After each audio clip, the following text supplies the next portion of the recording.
Lebetkin, the Rabbi from another planet. Please like, share, and subscribe, and ring that little bell. Ring the little bell so you're notified when new videos drop. So what do you do when you have epically failed, right? When you've epically failed in every way. Well, I mean, we see that a lot in today's world, don't we? What do you do? Normally just ignore it, normally just lean into it, normally just pretend it isn't happening. You know, the first time I saw somebody do that was when I used to live in Miami, North Miami Beach. I used to, there's the grocery store, the supermarket next to us.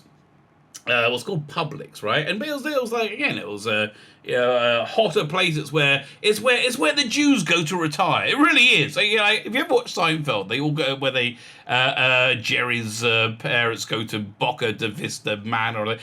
That's entirely true, right? That's entirely true. So you have a lot of elderly people, like very, very elderly people who often aren't that well, just kind of wandering the streets. So one day I'm in Publix and I smell this awful smell, this absolutely terrible smell of poo, right? I smell terrible smell of poo. And I'm like, what on earth? I look around and there's an elderly person there with dementia, clearly confused, who has had violent diarrhea all over himself in the aisle, like,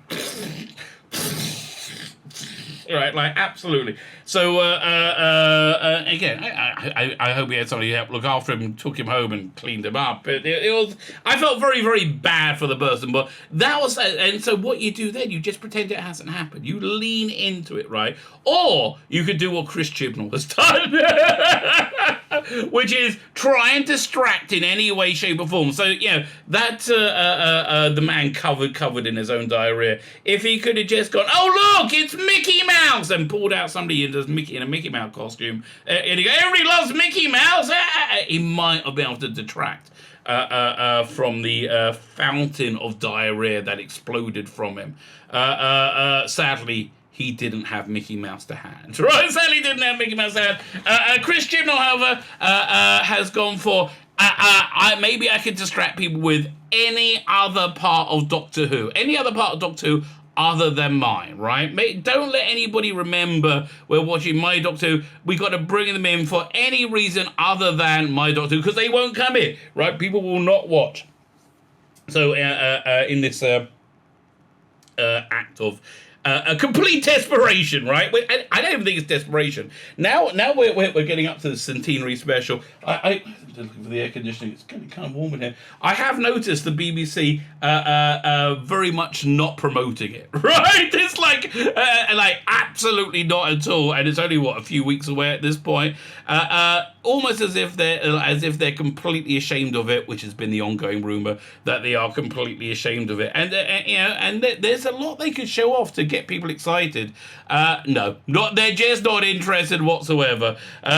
So into this mess walks Janet Fielding and Sophie Aldred. Janet Fielding, of course, walks in with her nose in the air and her head up her ass, going, "Wow, people just hated on Jodie Whittaker because she's a woman, anti-feminist scum. Oh, I'll be in there so we can be all girls together. Yes, we'll show these backward-looking morons." Blah! And of course, that's just nonsense, because the reason people didn't like Jodie Whittaker's Doctor Who is because it was shit, right? Because it's unwatchable shit. It's nothing to do with her having a vagina. Well, it is kinda. I mean, she does have a very Karen approach to the role, right? Just complete lack of understanding and somewhat irritated that it's not just being molding around her, right? With a little bit of condescension as well. We'll throw all that into the mix.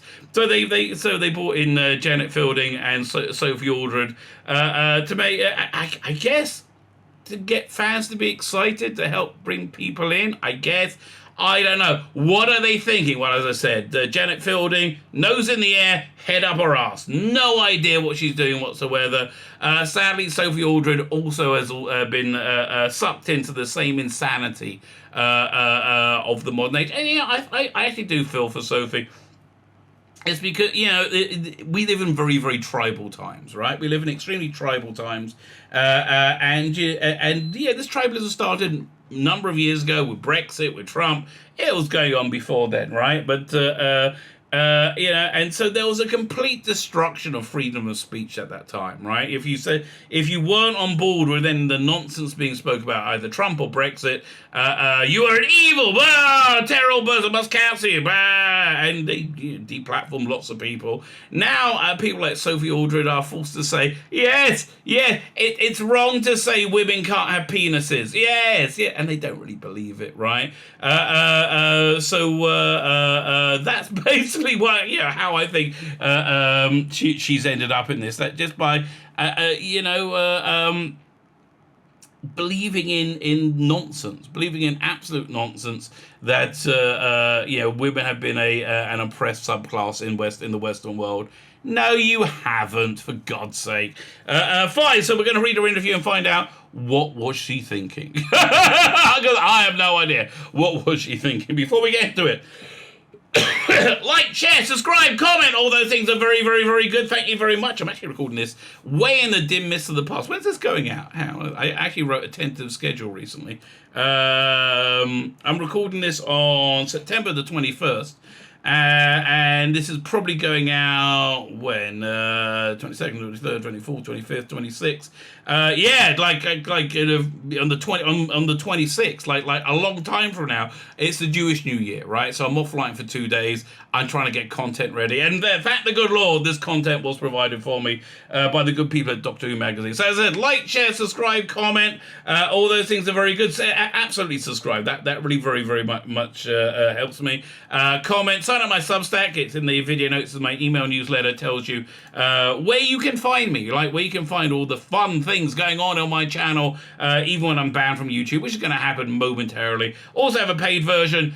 Don't hold yourself back, baby. Don't hold yourself back. It's $5 a month, and it might actually contain the cure to both the common cold and cancer, right? If you sign up, you might get that. You might not. Fine. So let's look at this interview. It's from this month's Doctor Who magazine.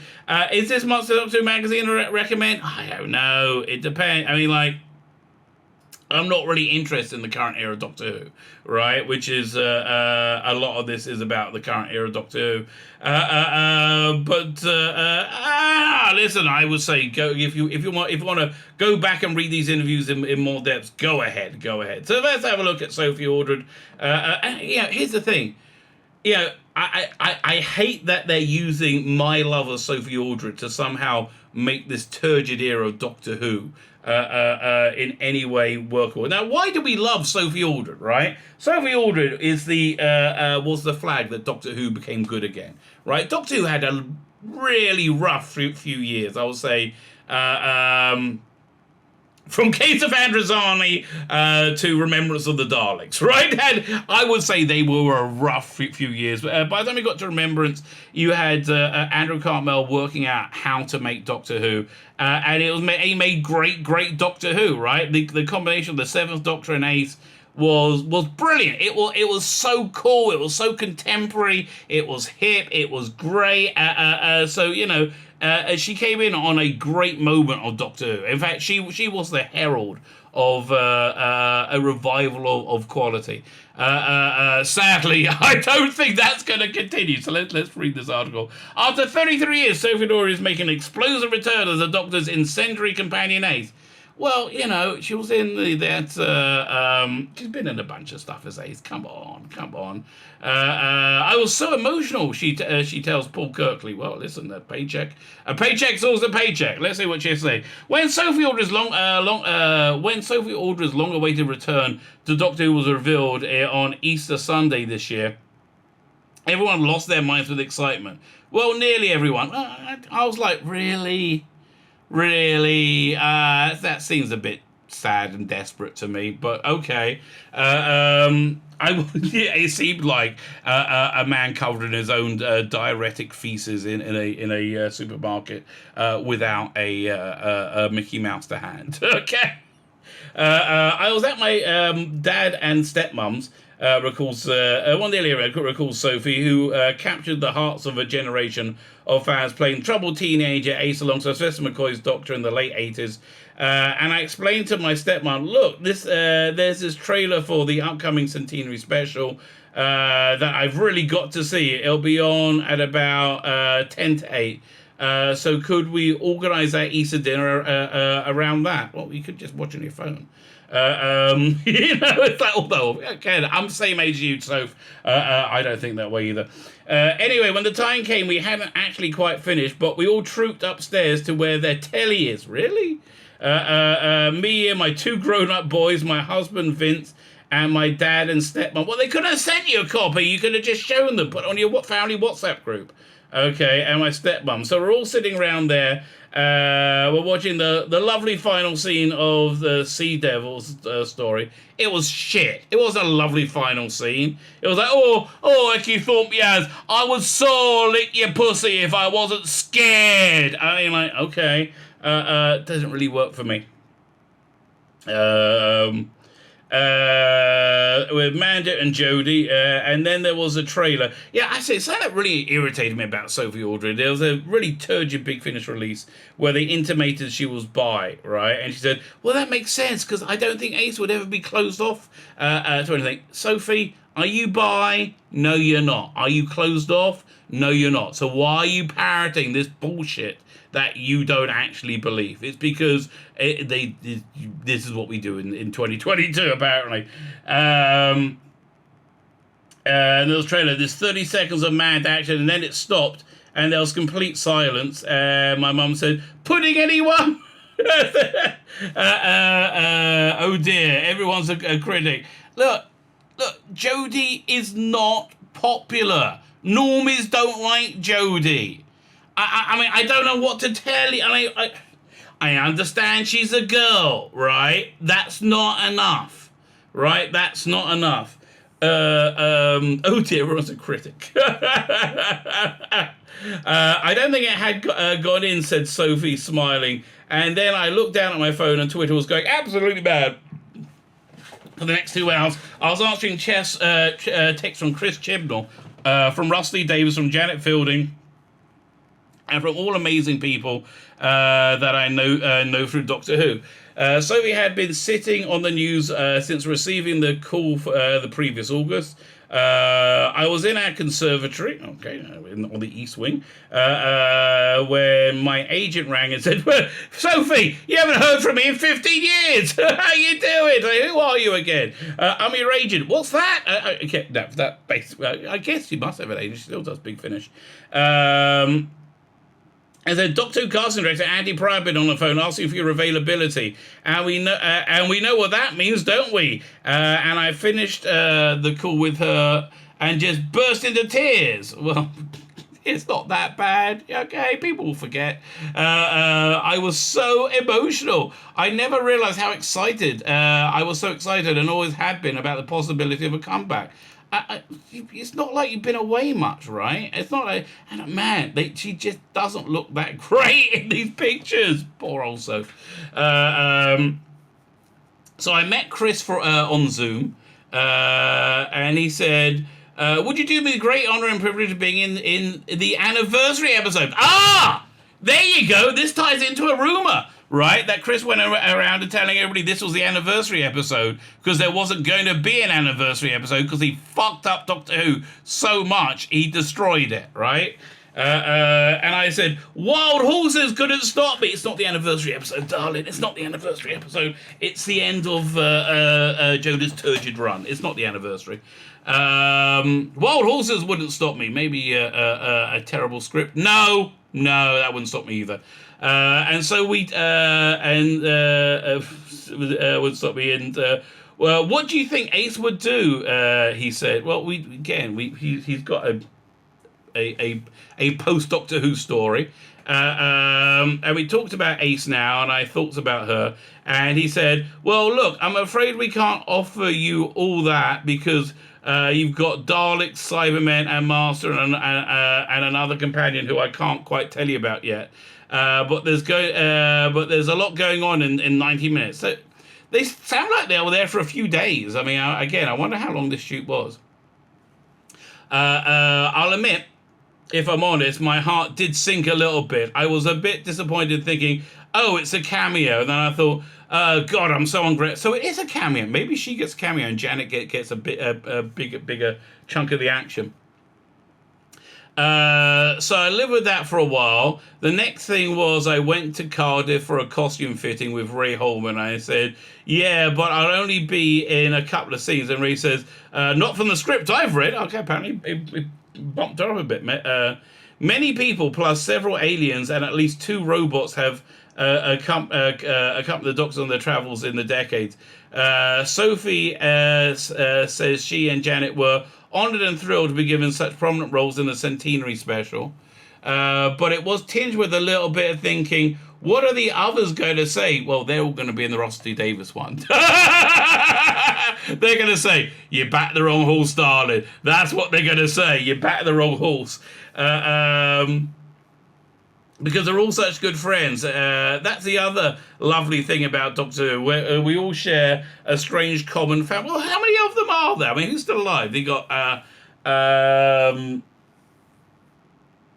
is the oldest companion Jo Grant? Is there anybody before then? Well, there's Ian Cheston still alive, William Russell, and what's her name? Susan, Carol Ann Ford, Vicky, she's not coming back, and Sarah Kingdom, I guess, maybe.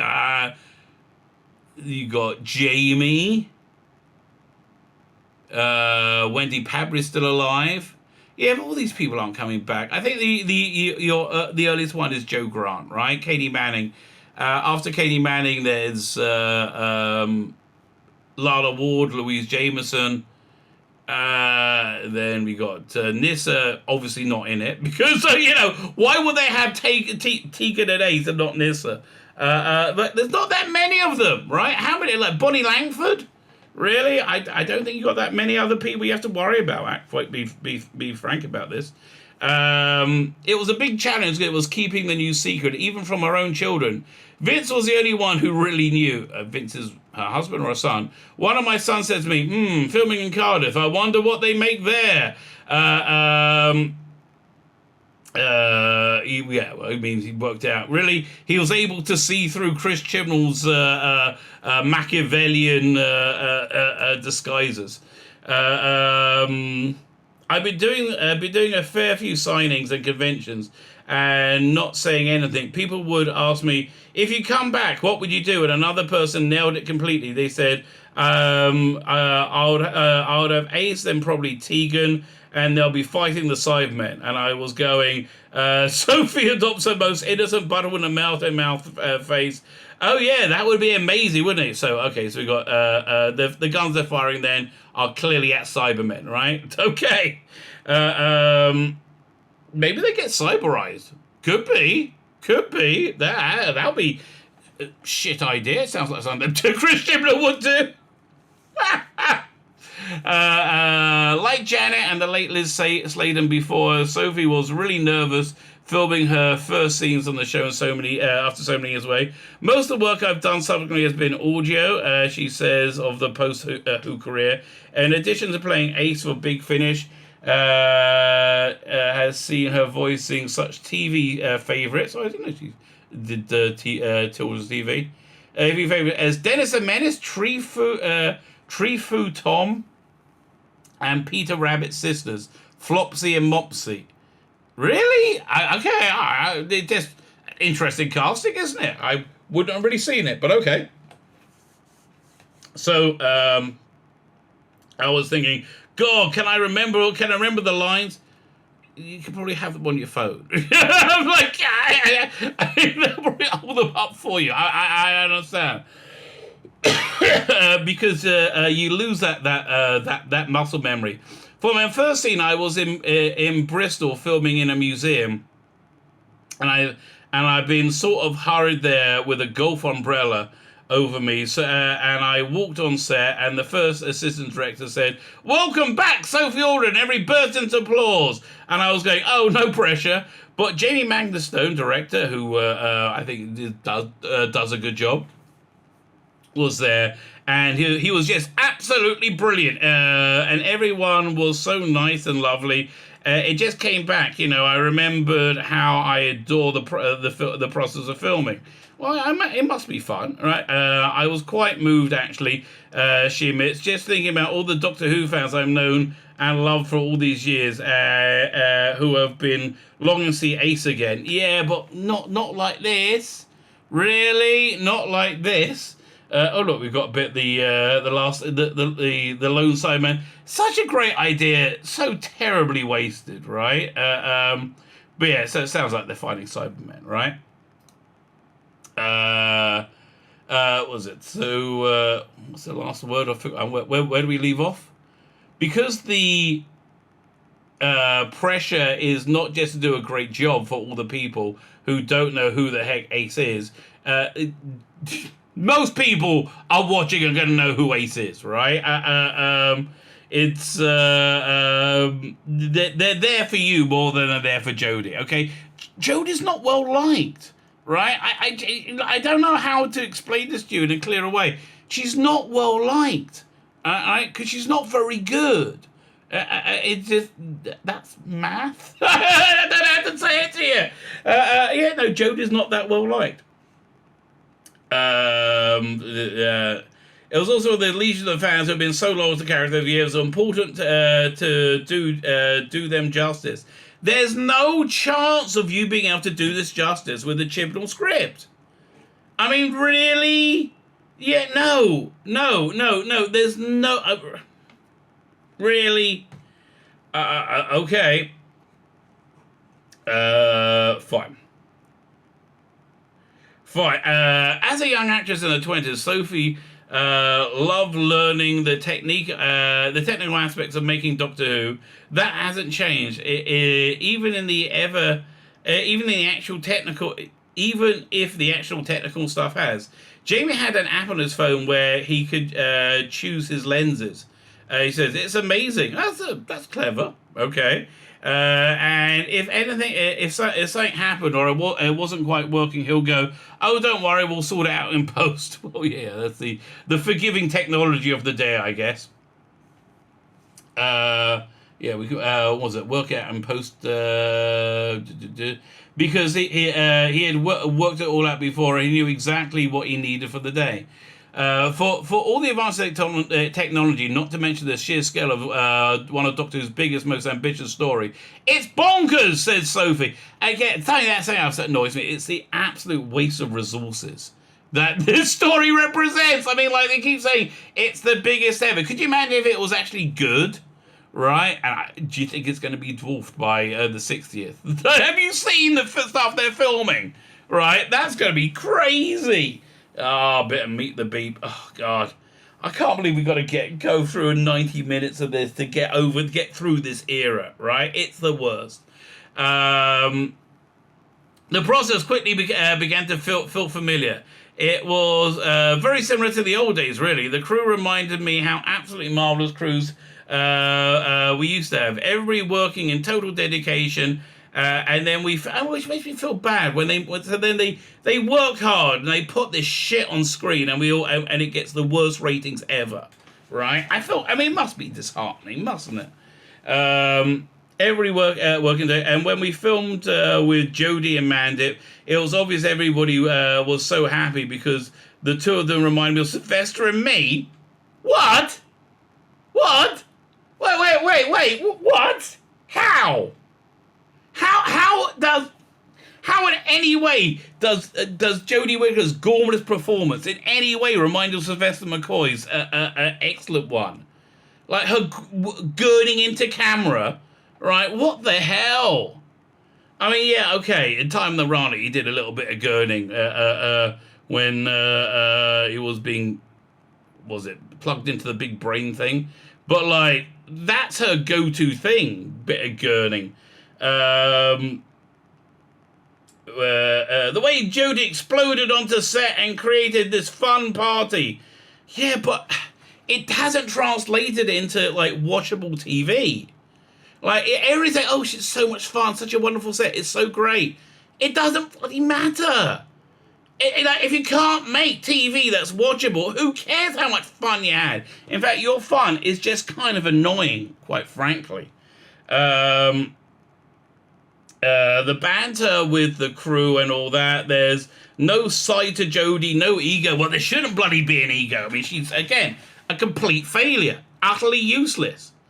What would you have it? What would she have an ego about?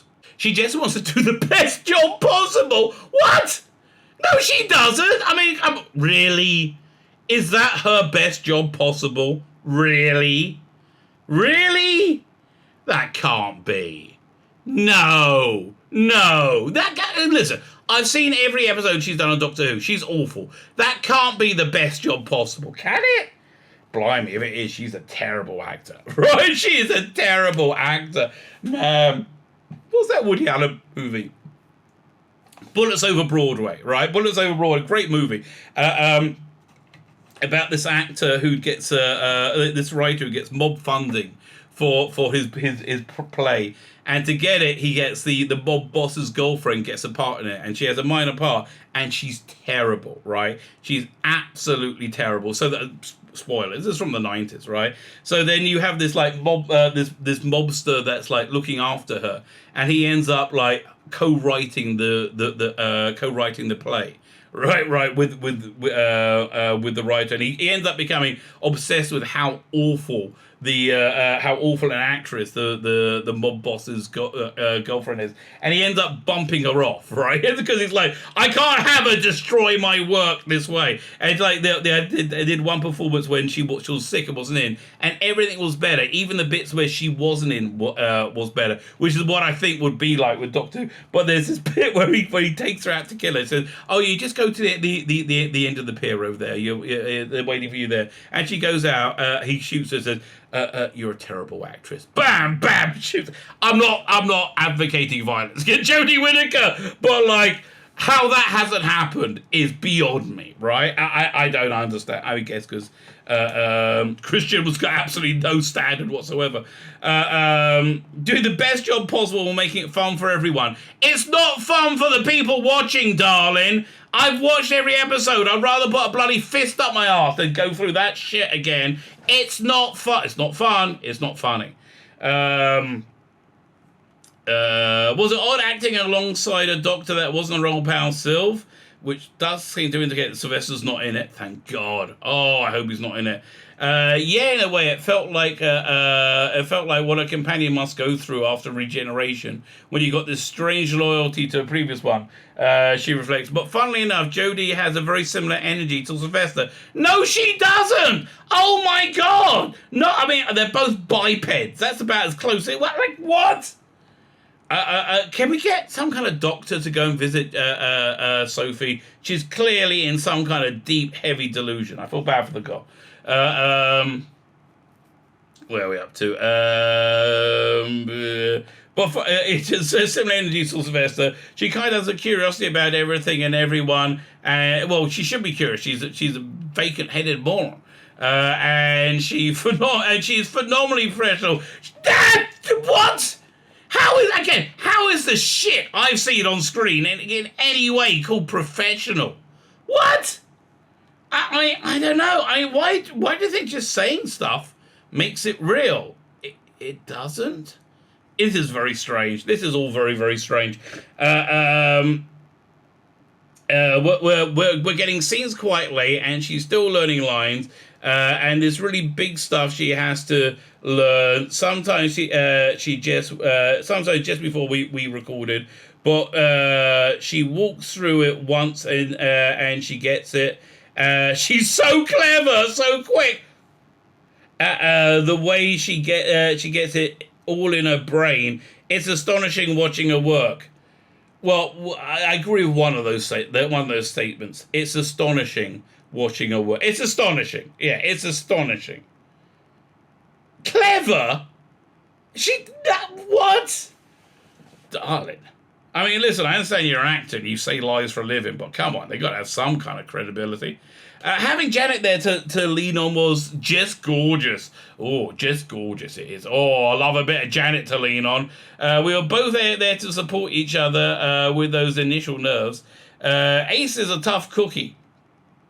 On the outside, at least, she's combined a fierce sense of justice with passion for homemade explosions. No ankle-twisting scream queen. She never was happier than bashing up a Dalek with a baseball bat or taking out a platoon of Cybermen with a catapult. Yes, that's why she's in this, right? Because we have fond memories of it. So it's no surprise Sophie requested plenty of action for her Doctor Who comeback. Do we have the picture of them firing the guns? I think that's next page. I told Chris I would like to ride a motorbike if I was cast like I was cast in the first place, she reveals. Sophie was offered the role after auditioning for a Welsh mechanic, Ray, in Delta and the Bannermen. Her agent helpfully scribbled has own levers on back of a publicity photograph. Yeah, I don't think they're talking about riding a bike. Riding, not a bike. But I said, you're probably not allowed to do that with however, 60, 70-year-old woman, however you are, older you are. Says, and Chris said, no, not really. Can't do that. Can't ride a bike. It'd be too exciting. But A Circa 2022 to be something of an action hero nonetheless. When I was there, when I saw there was a stunt person, I was a bit disappointed, Sophie admits. Then after a day or two, I noticed the stunt person Ace was suddenly off the menu, and I thought, oh, 1 second. I thought, oh yeah, I can't look at that. Janet just looks ridiculous. I'm sorry, Janet. If you're not looking at the screen, she looks ridiculous, right? It's ridiculous. She's man after her own stunts. Okay. Yes, what's this little box out she's got there? New adventures. Sophie's conversations with Christian about Ace's life after the Doctor were shaped in part by the character's subsequent appearance in other media, most notably the 2019 trailer for the season 26 box array,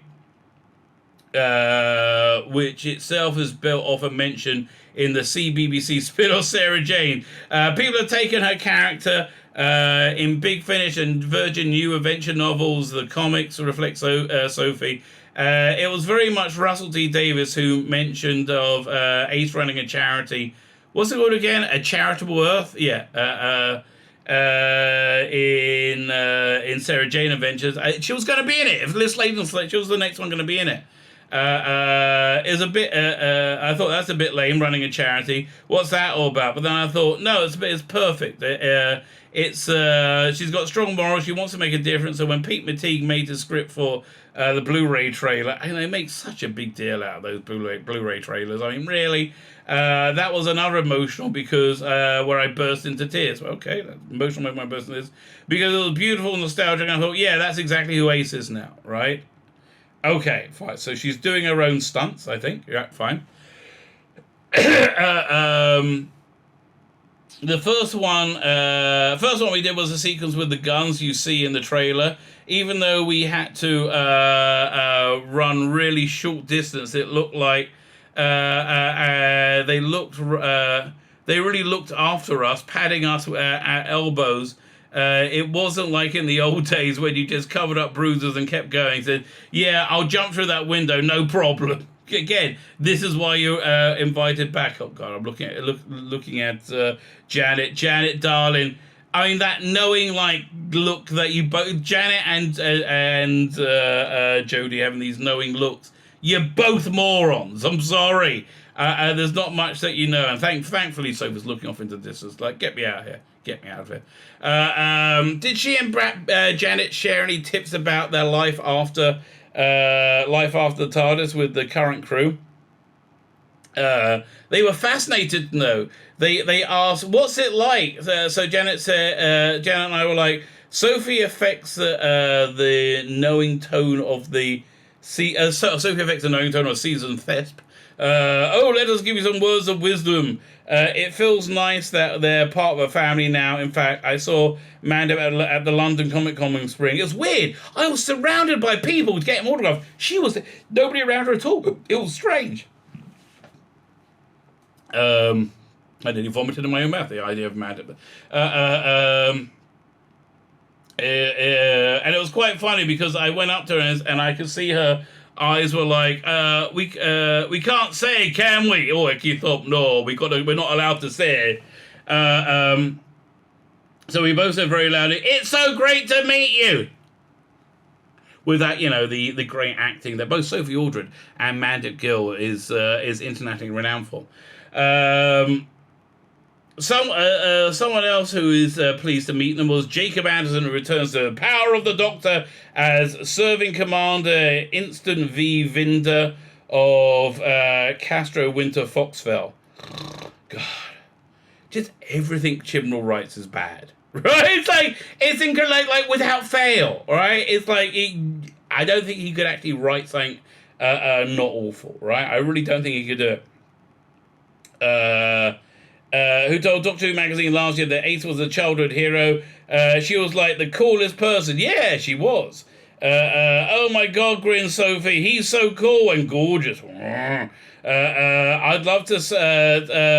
I sort of said hello, and he said hi, and I thought he was probably too cool to talk to me. And then we broke between film, and he took me aside and says, "Can I have a word with you?" Okay. Can I smell your feet? Like, this sounds like it's going to be a really weird conversation. Can I have a word? And he told me this really moving thing about how he watched a particular... what could it be? A particular what? Particular Ace and Sylvester story, Happiness Patrol, awesome. It was just awesome beyond awesome, over and over again, and it had a massive difference it made to him. I was just so thrilled. Really, I wonder what difference. I wonder, is he gay? I mean, it's a very gay episode, Happiness Patrol, isn't it? I don't know. Okay, I like, but it was a great story. Yeah, a fantastic story. Doctor Who has made not an insignificant difference to the life of Sophie Aldred too. Unlike Janet Fielding, who talks elsewhere in this issue of needing to step back in order to come back, Sophie has always loved and embraced Doctor Who unconditionally from the moment she was casted in 87. Yeah, look, she was always great, right? I guess she was always beloved. That does make it more helpful. And she came from a much more successful era of the show, right? It was an era that was cancelled, but it was like the people who watched it, people who knew about Doctor Who, knew it suddenly got good again, right? She comes from this, so yeah, I can see why she would want to stay. It didn't have any problem going back to it. I can honestly say it's given me the life I have now, she says, smiling. I was plucked out of complete obscurity from the back row of the chorus on Fiddler on the Roof in Manchester without even a screen test. That's very John Nathan Turner, isn't it? It was at Topo, the greatest of the Teviers. Gave her wished her a l'chaim. It was it backstage in between. Who would she be in Fiddler on the Roof now? From a Sarah, maybe? I don't know. It's one of the most iconic shows on TV. On the whim of producer John Nathan Turner, on a pump without Doctor Who, I wouldn't have had the rich relationships with so many people I have in the show now. And she did learn to act from Sylvester McCoy, right? I mean, that bond is very genuine. They share a birthday. That bond is very genuine. One of the great joys of Doctor Who for fans, as well as for the actors themselves, is seeing the enduring relationships between former cast members. And there's a particular bond between doctors and their companions, between Peter Davison and Janet Fielding. That is true. Sarah Sutton, Janet Fielding and Sarah Sutton, between Colin Baker, Nicola Bryant, and between Sophie and Sylvester. Right, yeah, no, I think that's probably true. Right up to BFFs, Jodie and Mandip. Oh, fuck off. Okay, listen, I don't care how close you are, how great a friendship you have. If you can't do the freaking job, and they can't do the freaking job, you know how I know they can't do the freaking job? Because I've watched them do the freaking job, and that's how I know they are incapable of doing it. Stop telling me how wonderful they are. Oh, Yeah, I can see them. This is why the BBC hasn't promoted this in any freaking way. Maybe by the time this is coming out, it'll be a trailer. But this is why the BBC hasn't promoted this garbage in any way. Because they're embarrassed of it. Oh, I wonder what we are getting trailer. I wonder again. I'm recording this in the past. I don't know when if a trailer's going to drop in the future, which might be the past for you. I don't think anybody else could quite understand that relationship reflects Sophie. It's something very, very precious. We all adore our doctors. I'm sure they do, but man, it hasn't worked out well, right? I mean, look, Jodie and Mandip has not worked. It's not like the bromance of Jamie and the Second Doctor, right? I mean, Jamie and the Second Doctor, didn't say, hey, Doctor, this is going to sound a bit strange, but do you mind if I suck your dick? That was a bad Jamie, of course. Oh no, not now, Jamie. That never happened, right? I mean, yeah, I always wonder what it feels like. Oh, what's that, Jodie? The end of a great franchise. If Doctor Who magazine asks, when Doctor Who asked if Sophie's looking forward to a new generation of fans joining those legions of lifelong Ace devotees, don't be. The new generation that came in with Jodie Whittaker are fucking insane, okay? These kids are off their freaking tree. They will get mad at you for saying that a penis is masculine. These people and they'll get incensed and mad at you. You want to stay clear, darling. She reveals the surge of interest has already begun on the strength of the trailer alone. It's amazing shit. A couple of weeks ago, I was back at London Comic Con with Janet, and the queue was all day. I never had that. Again, neither's Jodie or Mandip. I don't kid yourself, okay?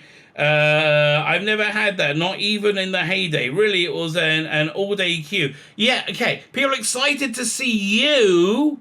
They're not excited to see the centenary, okay? There's a lot of people who were coming up who were very young women in their early 20s. So it was a very different demographic. They're all going from Doctor Who. No one's going to be watching it. None of these toxic weirdos are going to be watching it. Of course, there was the loyal, amazing, wonderful fans. They will always come. The Jodie fans are vanishing. They've stayed around to rub it into the face of people who don't like it, right? They're like, oh, I want to taste your sweet, salty tears, right? They're all leaving, right? And most of them left because it was a massive failure. Though it's more of a social gathering for them. This was something completely new I'd not experienced before. A whole new demographic. As reactions to a seismic moment in Doctor Who history go, it certainly beats being asked, who wants pudding?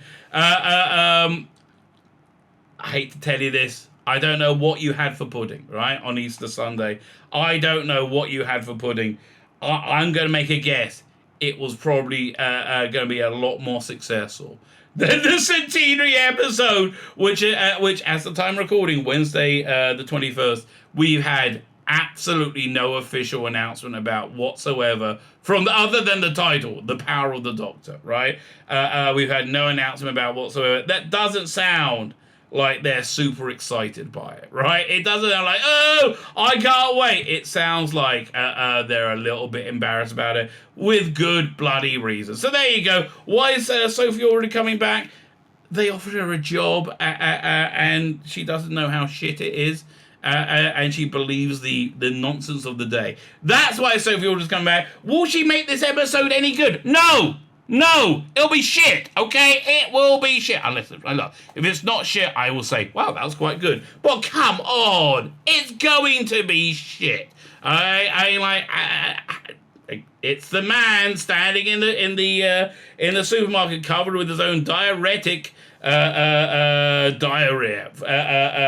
It's shit, baby. It's shit. This coffee tastes like shit, Austin. Yes, it does. You get that reference as well. Good for you. My name is Tzvi Lebetkin, the Rabbi from another planet. Please like, share, and subscribe. And ring the little bell. Ring the little bell so you're notified when new videos drop.